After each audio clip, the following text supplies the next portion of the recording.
Good evening, everybody. Thank you for your time to join us this evening. It's my evening here in Makassar, and it's after lunch in Nina's side in Frankfurt. Yeah, welcome to the part of the series of the easy launching of Riwanua, where we've been starting it from December 5th.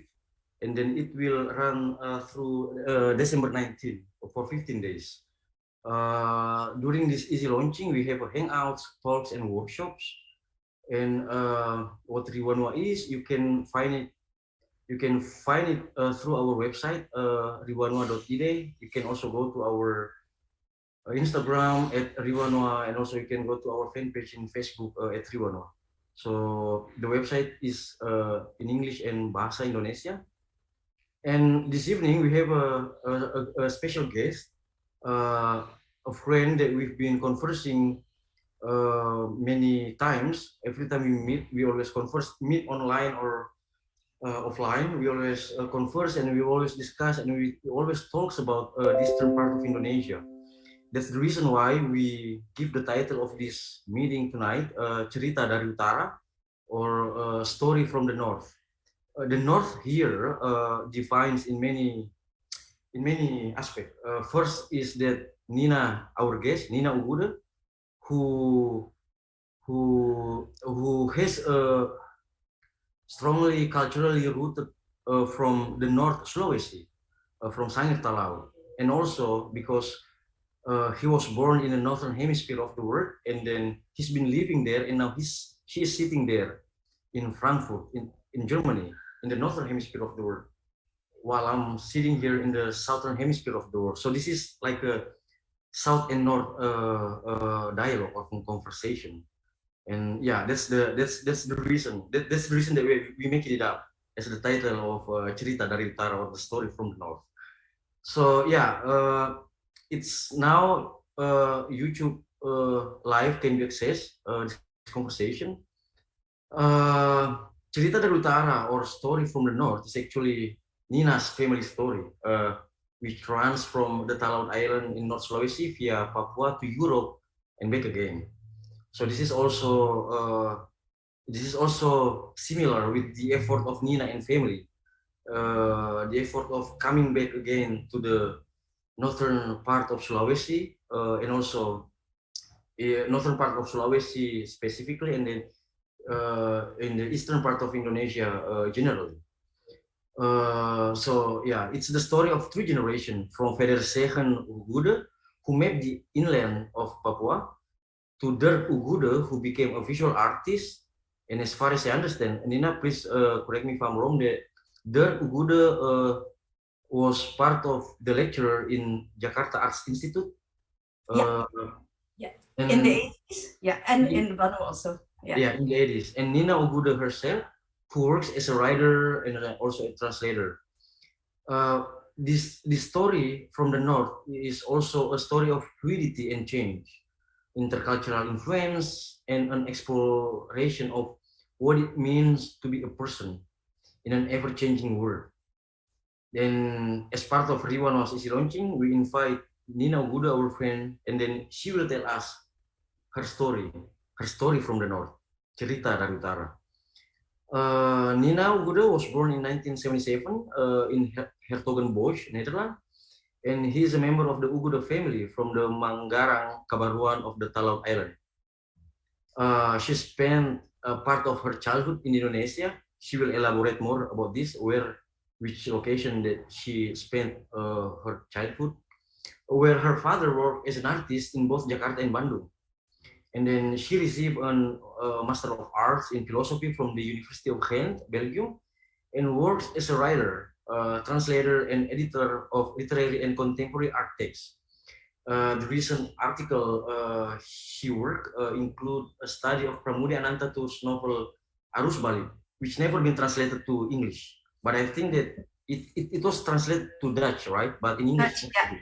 Yeah. And recent translation she did include the work of Surinam writer of Javanese origin, Karin Amatmoekrim, And Nina's current research interest focus on the Sangihe-Talaud region, as she retraced the family history, collecting folk tales and linguistic and historical information from Indonesia itself, from the Dutch, and from some English language sources.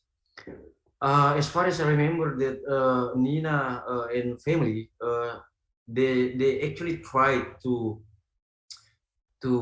pack all of the things and then living on a jet plane and landed in Indonesia, in northern part of Sulawesi, and then Corona came, and then that's how all the plane postponed, not cancel but postponed. So yes, still now you're here in Germany with the Christmas tree in the background in the cold. Yeah, so because it's postponed, so it still will be happening in the future. Hope so. Yeah, definitely. Yeah. And then with her family and also with her family, our friend also Pilipirote, she's been researching many references, many texts, and many visual evidence of the Sangihe-Talaud culture, history, and social issues.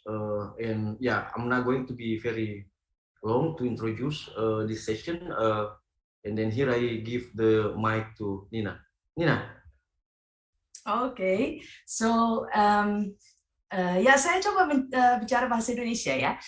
Selamat malam di Makassar dan di Indonesia, and good afternoon to my friends in Europe. Dan sebelum mulai saya ingin mengucapkan terima kasih ya atas undangan ini untuk tim Riwanua dan Mirwan Anand juga. Dan saya share screen dulu ya, menunjukkan beberapa foto. Sorry Nina, this is what we didn't discuss before. I supposed to introduce everything in bahasa Indonesia, but it's fine. Okay. It's fine. This is part of the experimentation, so it's fine. Can you can see the screen, right? Yeah, we can see it. Okay. Ya. So ini ya sejarah keluarga saya. Kami keluarga Indonesia Timur yang benar, karena kakek saya dia berasal dari Sulawesi Utara, tapi oma berasal dari Maluku, dan papa saya dibesarkan di Papua. Dan ini oma opa saya, dan ini buku yang ditulis oleh papa saya pada masa pandemi tentang sejarah keluarga kami untuk kami cucu-cucu yang dilahirkan di Eropa.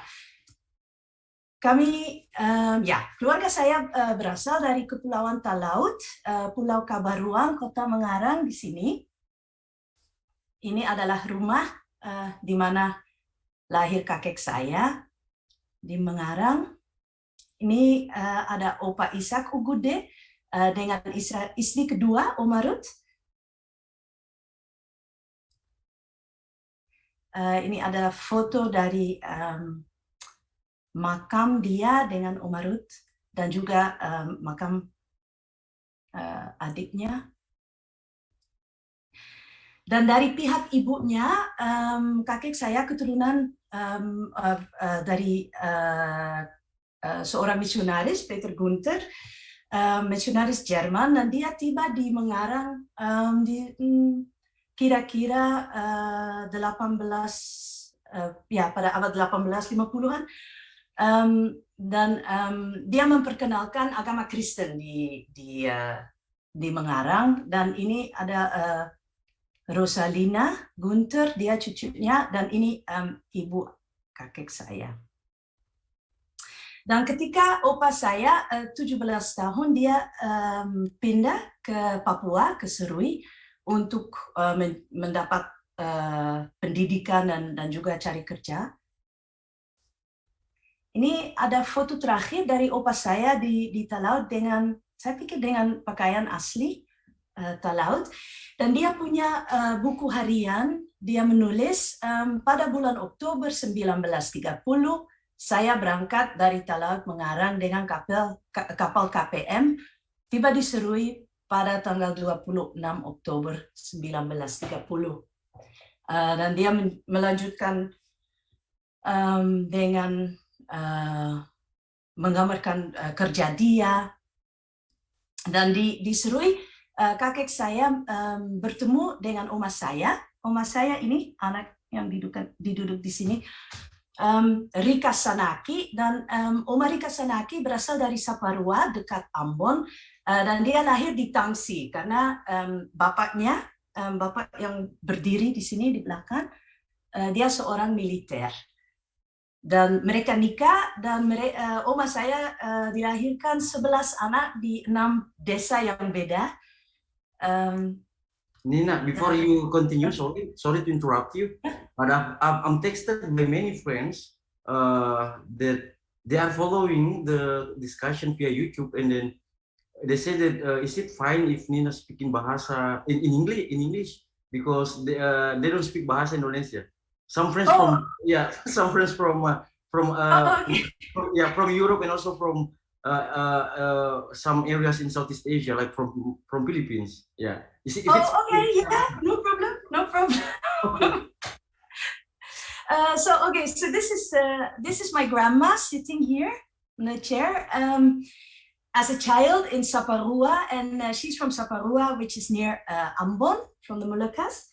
And she was born in a tangsi, like a military kaserne, because her father was a military officer, and she actually came to Ambon, to Papua, to find a job as a nurse. And in his diaries, my grandfather wrote, how they had to travel around for work. It's kind of a hard life. They had 11 children in 6 different cities. And at the moment when my father was going to be born, the Second World War broke out, and life started to be very difficult. They all received like a bag of rice and a couple of bottles of coconut oil, and everybody was sent home, and there was no more work. Just the war to survive from. And so my grandparents actually were in a hospital in Manokwari for some disease. My grandfather had an appendicitis, and they were traveling by boat to Serui, where they were living, when a bomb from the American airplanes fell on the boat. And at that very moment, like, my grandma had to deliver the baby. So my father is born in Ansus, which is this city. And Kampung Laut, like a village on the water. And they stayed there for a while because it was peaceful, and also because they had easy way to flee. When the bombs fell, they could just get into boats and sort of row away. And then this is after the war. My grandfather is this man in his uniform. He became part of a team that patrolled the inlands of Papua, and they had to map the inlands of Papua, and also to make contact with several Papua tribes, to see also for research on how they were living. And at a certain moment, he became placed here in Sarmi, and in the area of Onte, Tor Atas. He befriended a Papuan chief, Pak Wakarbesi.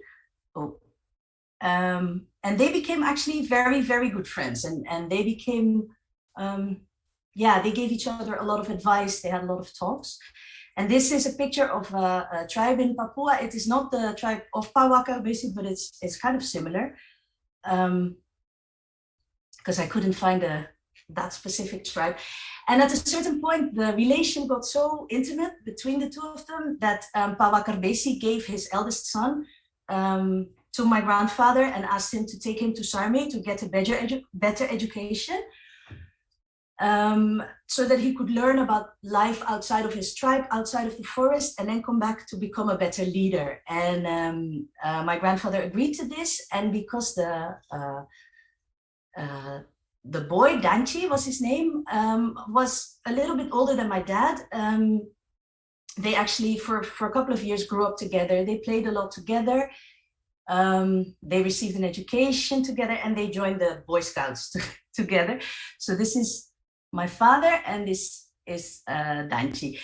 And to me, the really interesting thing is that the goal of Pa Wakarbesi and Opa Father was to have to teach Danci to have a better understanding of the world outside, get a better education of the world outside his tribe.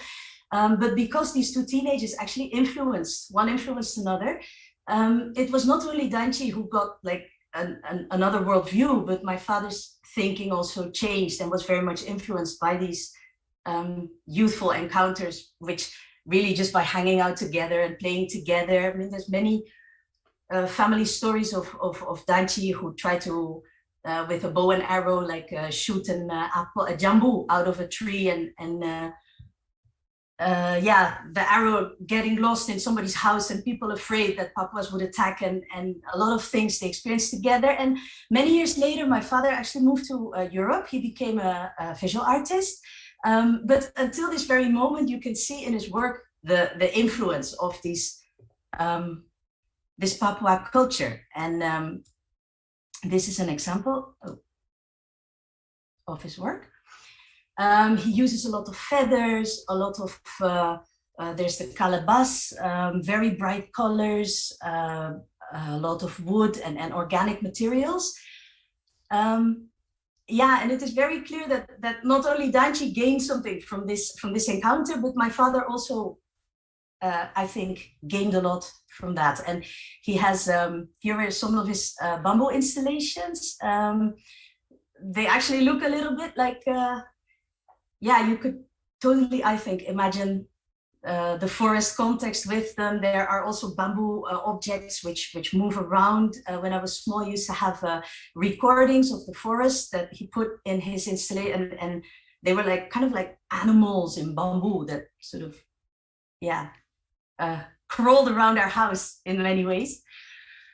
And these are seeds of fruit. I don't know which ones. They were eaten. I don't know which the original fruit is. The picture here with the holes is because they were eaten by animals, and they were painted by my dad. And when I was small, these were my favorite toys because we actually found them together. My father and I, we went to the forest and sometimes and we found these in the Taman Nasional Gunung Leuser in Aceh, which is like a huge national park with wild orangutans at that time. I don't know if they are still there now. I guess so.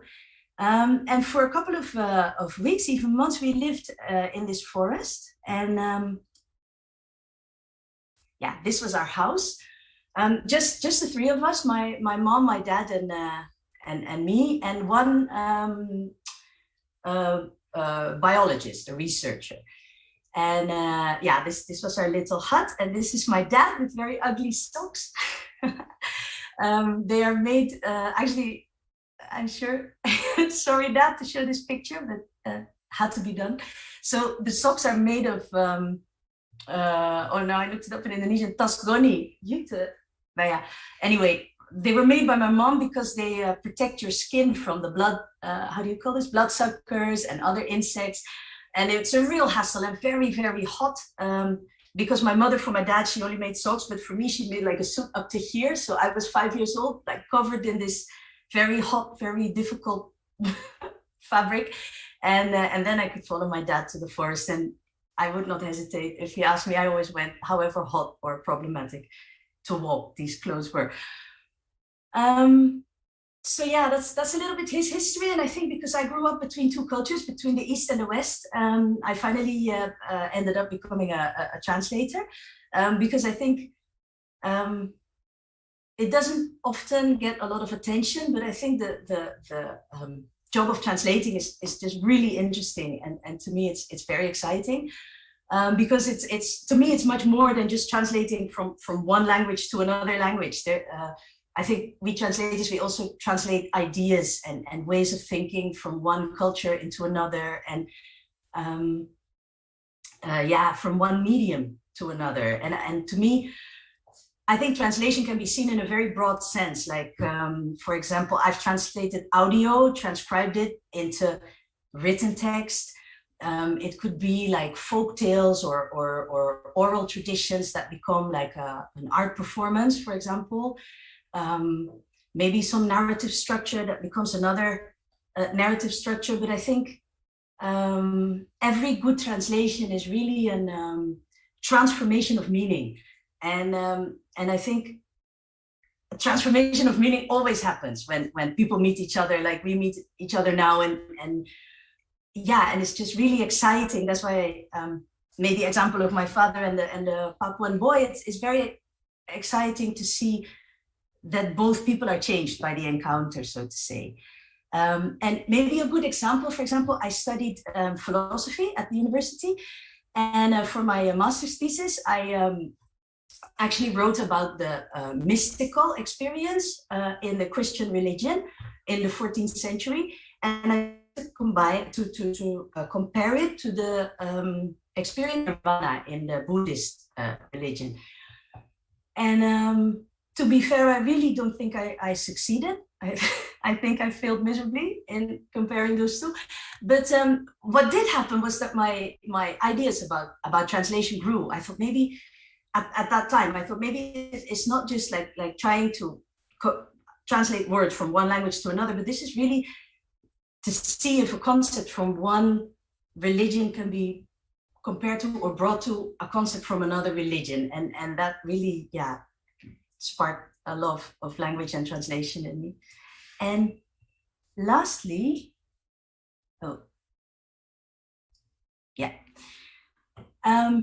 I have 3 books that I listed, which I've been working on recently. The first one is by Shinzo Hayase. He is an expert from Japan, and he wrote a lot about cultures surrounding the Sulawesi Sea. He also spent a lot of time in Sangihe-Talaud, and he collected a lot of folk tales, also a lot of genealogies, like family histories from the islands, which is really extremely interesting. But in this book, and that is why I wanted to show it today, in this book he really writes. He writes my research is very, very thorough, and I do my best, but I can never bring back to life the past the way that a writer can, like a fiction writer. And then he refers to the second book by Yusuf Mangunwijaya, Ikan Hio Idohoma, which is about the islands of Ternate and Tidore in the, I think, 16th century, and the way they fight each other, and then the Portuguese and the Dutch come, and that whole history. And Shinzo Hayase writes, like, I do my best to gather information and make it very correct, but the way that he like paints the grand tableaus of history and the grand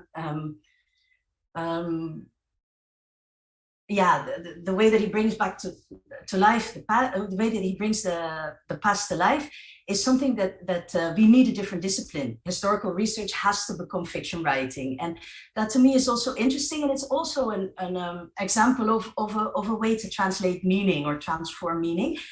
And the last book, Orang Laut, Bajak Laut, Raja Laut, by Mr. Lapian, which I guess is in Indonesia a maritime expert and a very famous historian, also a very dedicated historian on maritime issue. Yeah. Yeah. I added that book because I think that Mr. Lapian really for me succeeds in combining both those disciplines in one book. I mean, on the one hand, the research is very detailed and very in-depth, and yeah, to me it was really an excellent example of that kind of research. And at the same time, it's written in such a way that sort of you feel that you are part with the kings of the sea, and you experience the great sea wars, and you are with the Orang Laut in a little boat, and you eat their sea cucumbers that they just caught, and somehow it really combines those two disciplines of, on the one hand, historical research, and on the other hand, fiction writing. And yeah, I mean, that is really extraordinary quality of writing, I think. But the others two are too, and in that sense, it's 3 perspectives on the same question of translating and transforming meaning. And yeah, that's actually what I prepared for now. So maybe until here, I will stop sharing the screen and we can discuss more. Yeah, thank you, Nina, for your for the images you shared about how your family history related to our knowledge nowadays on the region.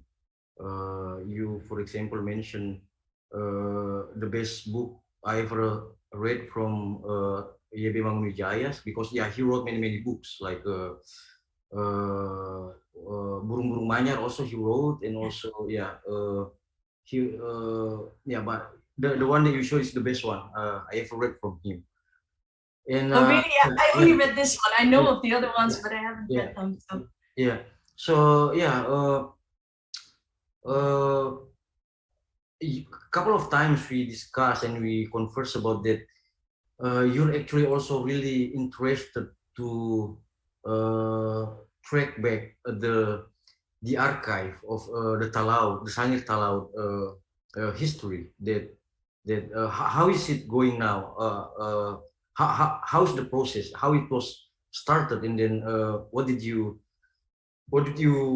encounter up until now? Like, what did you find, and then is there any possibilities to explore in the future?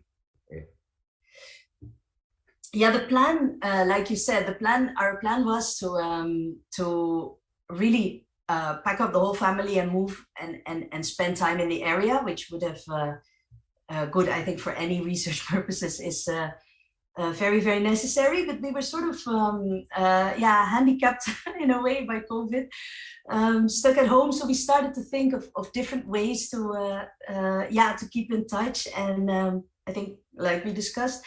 And I guess I'm really lucky that we live here in Frankfurt, because we have the one of the biggest actually libraries on Southeast Asia here at the Goethe University, which is the main university in our city. The Southeast Asian department now is run by Mr. Arndt Graaf. Very a man with a lot of expertise, and his library is really, it's an amazing place. I mean, now also because of COVID, we couldn't access it. But the whole collection is online, and any name that you enter, like when you suggested, oh, maybe you should look into the book by Mr. Adrian Lafia, I entered it, and immediately, like the next day, it's there in on the counter for you to pick up, which is something that I've never experienced in none of the cities where I live. So yeah, I guess we got a lot, also the books by Shinzo Hayase, a lot of his research on the family histories, like how he tries to find a new, because one of the problems I think is also that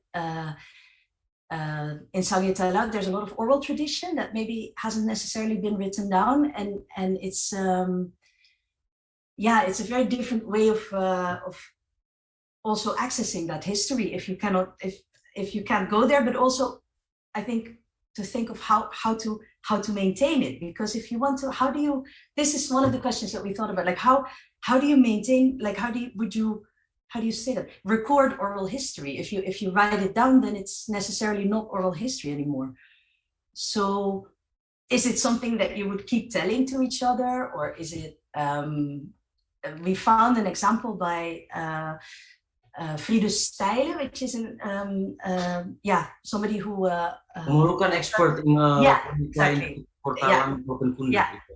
And he actually did an experiment, a big project where he recorded hours and hours of history.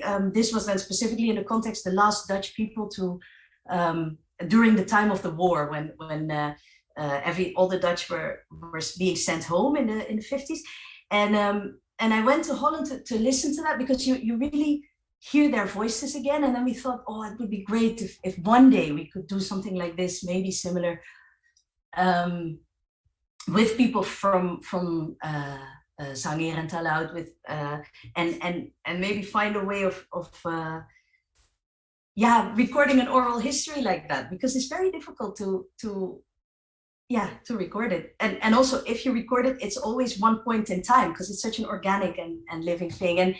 And good. So until now, we've really been researching that and reading up on a lot what we could find here, and also like we discussed, if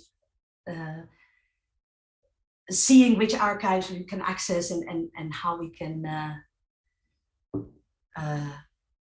find more information, and also what would be the best way to make, could it be a performance, could it be a book, could it be a recording? By the way, I saw those maps behind you when I visited your place in Frankfurt. So is it like a wish or like a part of the prayer that you will be there in the north, and then like spending time sometimes and with families and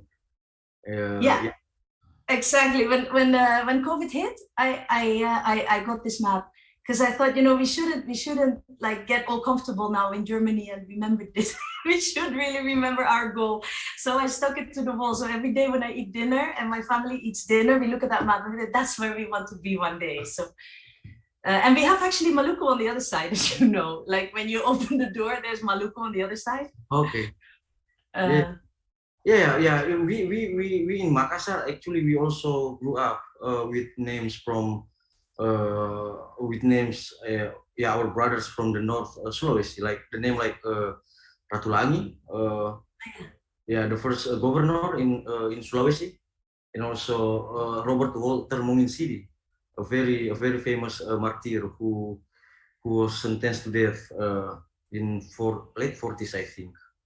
So there are in every I think in every cities in Indonesia there are always streets with Ratulangi. And Ratulangi is he has a very long name, I think, which I always try to remember. GSSJ Ratulangi, Gerungan Saul Samuel Jacob Ratulangi. So, oh really? Yeah. Oh, I never heard that. So we really grew up with that name from the north. So I also found one good article wrote by George Yunus Adicondro in maybe in 70s or early 80s in journal Prisma about Ratulangi. That George Yunus Adicondro used the metaphor of an eagle, that Ratulangi is like an eagle. Yeah, so he's also an expert on math, and then at that time he was already gained a doctor in science. I think it was in math. Because the big university is also. It's also the name of the university, right? Samratulangi University. But these names from the north are really part of the collective memory of Indonesian, because the name is always become the name of the streets in the big cities. Oh, really? So that's how we liked a lot, because we also looked a lot at the languages of Sangihe and Talaud, and they sound very different. But I don't speak them. I'll be happy if I can speak Bahasa Indonesia. But I found it really interesting, and what I really also found interesting is the idea there was. I read this in Palapian's book, that you have the Bahasa Sasahara, which is like a secret language that the sailors used at sea, actually to hide their roots, and so that the spirits of the sea could not catch them. So they would have like a special language that they spoke, and really beautiful words, also words for sea, like the sea in general, and then the sea that you only see in front of you. And it sounds very melodious. And I think also the names of people are very different, because if I look at names from our family, like my name, Oeghoede, in Indonesian, I think the original version is Ughude, with a U spelled. The OE was adapted for the Dutch. But if you look at the names, it's Mapalulo and Nenunggana, Leon Samane, and a very different sound, and beautiful names, really. Yeah. So and also I remember you gave me a book of like a Vergist Insel or a Forgotten Island. Yeah. Yeah. So what is the book about?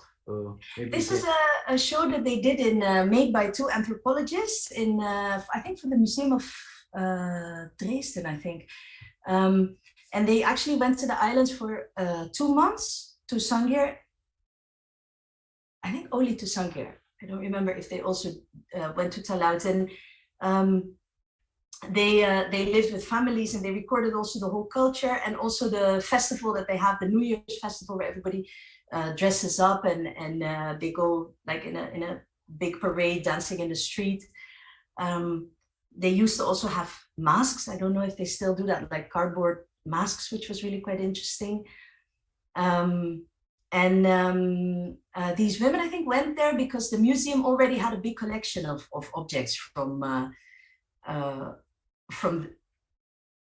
Sangihe and Talaud, and I think they made a lot of pictures, and I think the show was to make a combination of the objects and the pictures, which is also something that, for example, here in Frankfurt, we have the Museum of Ethnography, and they also have a lot of objects from Indonesia. How this is, I don't really know actually, but yeah, it's amazing what you can find because the collection is very big, and also I think a lot of objects from East Indonesia and from Flores and Timor there, that area. Yeah, maybe we can find out more about this museum. There is a collection from eastern part of Indonesia, and then maybe we can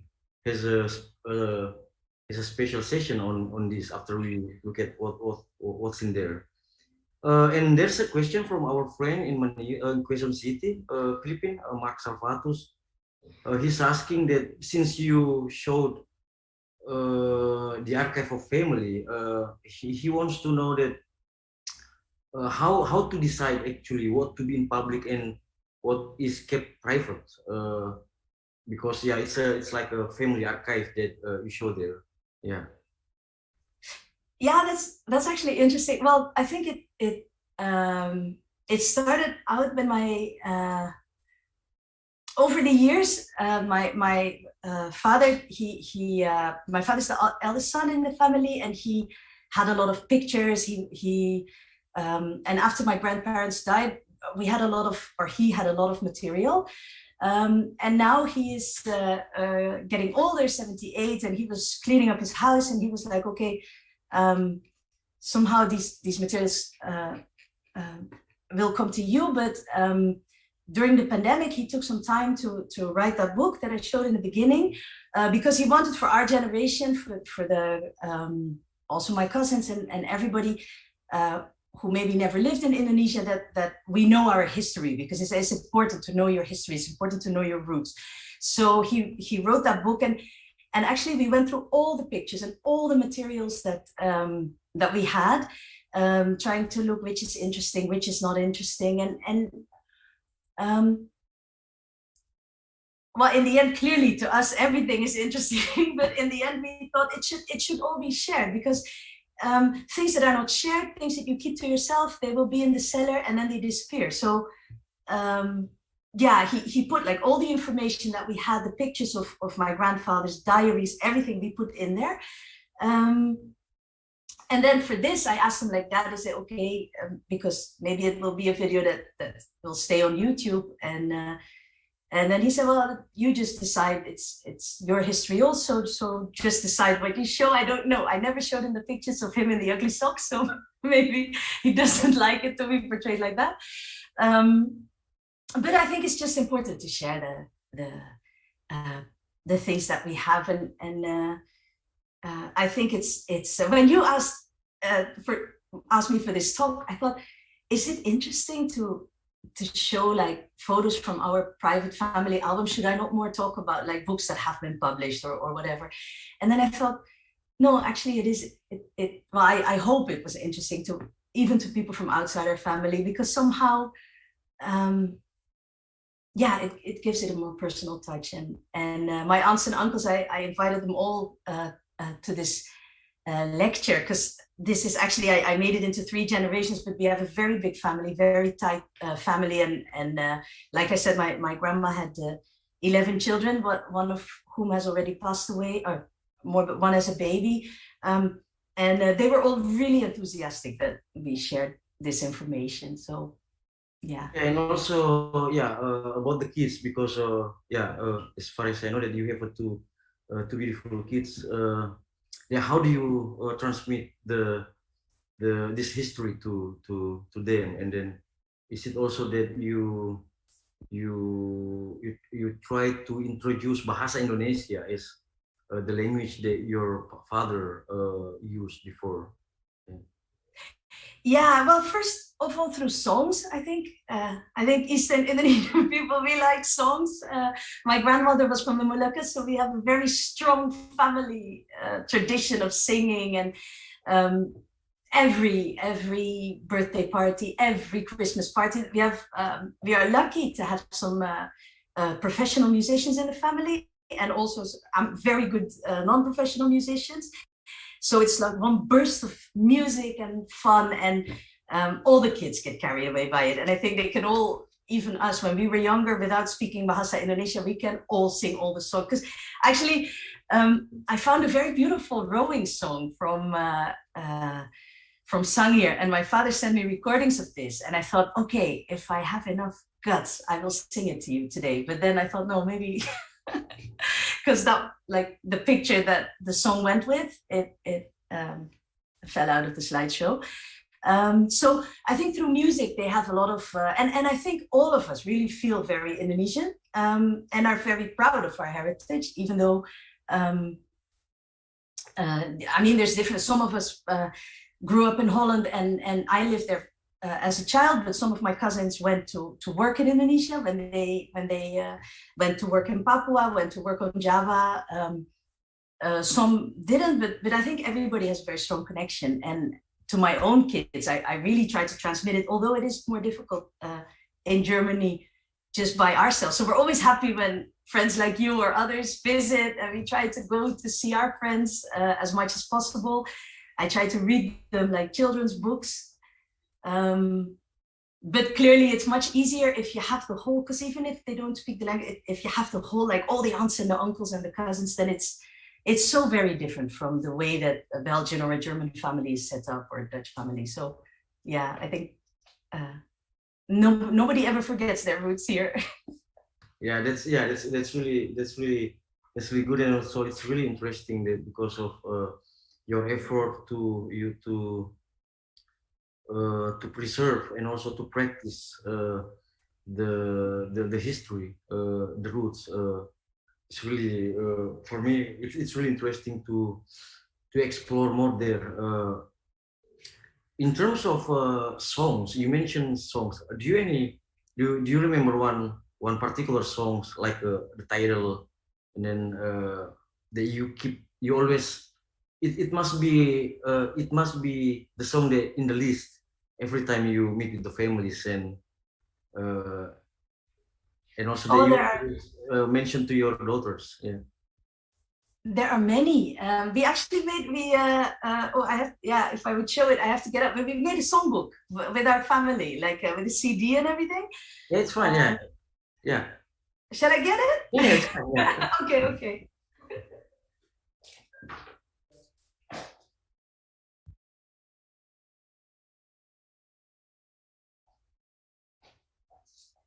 So this is, oh wait, you can't really, oh, maybe like this you can see it doesn't, yeah, this is all my aunts and uncles, and these are the songs that they, and my cousins.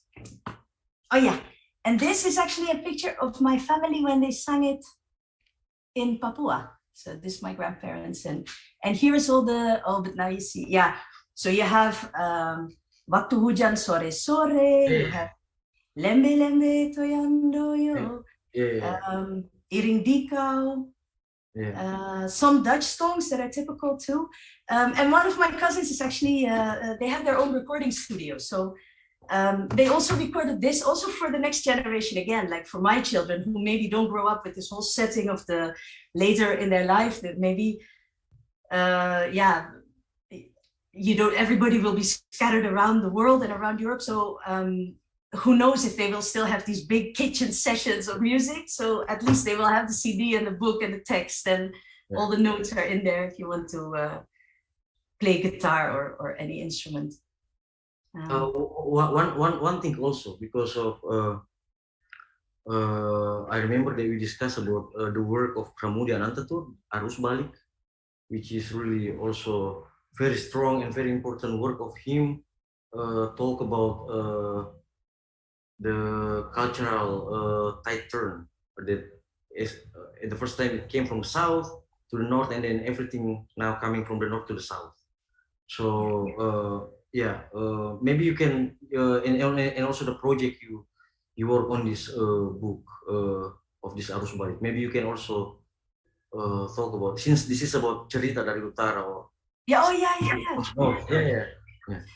Yeah, this was a show that I made with my husband, or not like I co-wrote the article. My husband made a show in Singapore about, that was loosely based on the novel, and the whole idea that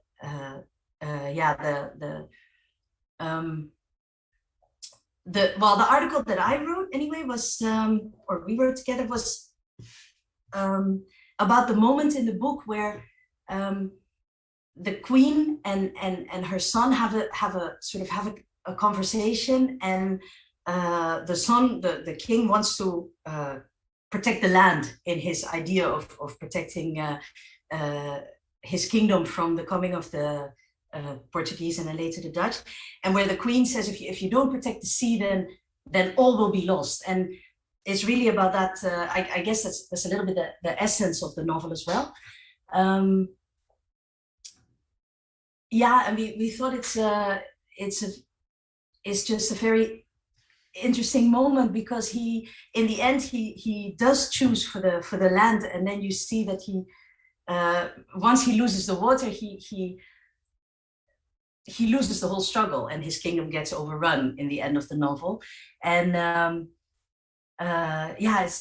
we thought it was very interesting, also because you see how important the sea is, and also it has a very contemporary ring to it, because right now the water is again becoming very important, sowieso in the world, but also with the whole climate change and everything. This is something that we will have to deal with, like how to protect the coastlines, and how to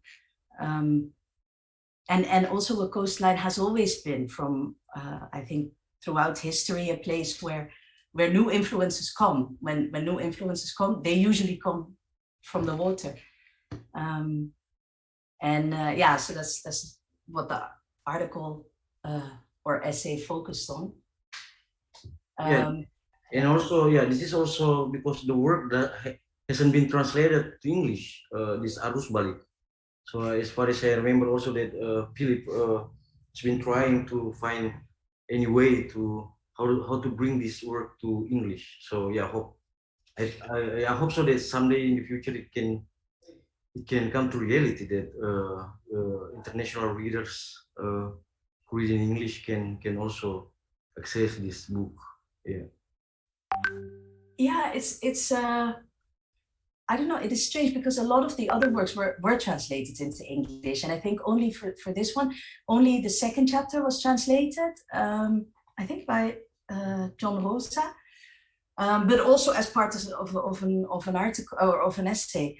And I think Philip was actually in touch with somebody who had the permission by Pramoedya to translate it, but it's a big book, so hopefully one day funding and opportunity will be found, because it would really be like a very valuable, I think, asset to Indonesian literature abroad, that people can access this literary work. And it's also because it was translated to Dutch, right? With the title Stroom, like a stream from the north. If it's... The Stroom uit het Noorden, and it was translated by Rudy Kousbroek, who was actually a very good friend of Pramoedya as well. I think he translated like a couple more books by him, and yeah, I don't know how that came up. Probably because of the Dutch-Indonesian relationships, that there is a lot of interest and a lot of money maybe at that time for the translation of these works, and also because it is about Dutch history, so partly also, so because it's the Dutch ships that actually overrun the whole island, so I guess, yeah, maybe that's why they there's just a big tradition of translating, I think, Indonesian literature and also Dutch literature into Indonesian. A lot of writers have also been translated the other way around. Yeah. Which for us was a great advantage, of course. Yes, yeah. I think that's we've been conversing for almost an hour, and I think I need to say that this is like an initial conversation on this Cerita dari Utara, and then I think we will continue this Cerita dari Utara as like a regular conversation. We will discuss about it, that whether it will be monthly or like once in 2 months. But I think that these stories, this conversation on Cerita dari Utara is really interesting to continue. And then we will discuss about how to do this. But yeah, this is one of the program in Riwanua Easy Launching that we will keep as a project in the future. Now it's online, but yeah, hope that everything will be better again. The pandemic will be gone, and then we can meet in persons to organize conversation in persons. So Nina, you want to say something as a closing remark? This is not actually the last conversation we have on this Cerita dari Utara. We'll have more in the future, but do you have something as a closing remark for this now conversation? Yeah, well, thank you so much. I mean, thanks so much for inviting me. It was really exciting to to think about it and prepare it. And I would really love to continue this conversation as Cerita dari Utara and see, because I think it's like I said in the beginning, like the transmission of knowledge is something very valuable, but could also be really fun if it's just like this. I mean, exchanging ideas, telling stories, getting to hear stories from other people. And it doesn't always have to be in an academic setting or whatever. And like hanging out online, hopefully one day hanging out together in Makassar, who knows? Yeah, or in the north, in Talaud, in Manado, or maybe we can do one session from there. That would be great. Yeah. So thank you so much, Nina Oeghoede, for your time. Thanks everyone who's been attending this conversation via YouTube Live. Thanks to our friends Nugraha Salim for preparing this, and also our friend Philip Pirote, who's also helping us to prepare this conversation this evening. Thank you so much. And then we're going to have more conversation, hangouts, and workshop of this easy launching of Riwanua till December 19. We'll keep you updated. Please check our website, riwanua.id, and then our Instagram at Riwanua, and our Facebook fan page, Riwanua. See you. Thank you so much, and have a nice Monday. Bye-bye.